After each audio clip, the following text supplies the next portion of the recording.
pollen filter change on Honda Civic. Anyway, if you want to do it at home, drop this down. You're going to push that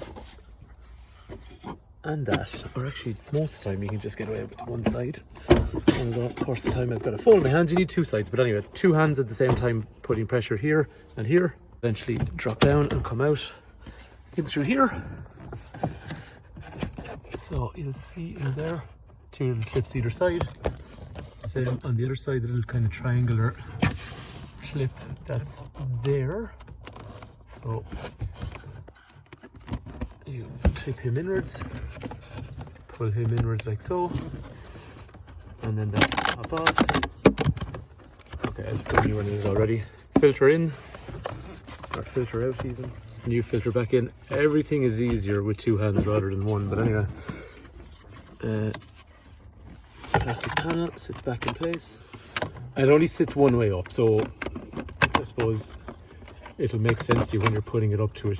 There's an upside down way and there's the right way around. So as you can see, it sits in nice and easily when you have it the right way around.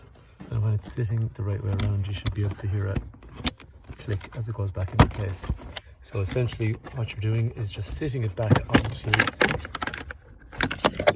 those little protrusions on either side with these here, so they just wrap around the little protrusions on the side. So wrap it there on that side, and then once it's sitting over there, push. That's it. Right, these two here need to sit back on, so you'll see this one here, this one here, and they need to respectively sit onto that and that, and they do need to click. So when you do it, just make sure I'm not sitting up onto it. It does need to click into place. And then our problem is we need to get these stoppers that are in either side. So this is what I was saying earlier, we had to put a bit of pressure. So let's put a bit of pressure on that side. That one's up. On the other side just happens to have gone in lucky. And that's it. So like we're saying, that is way easier to do when you got one hand. Sorry, with two hands. But anyway, hopefully that helps somebody. Thanks for watching.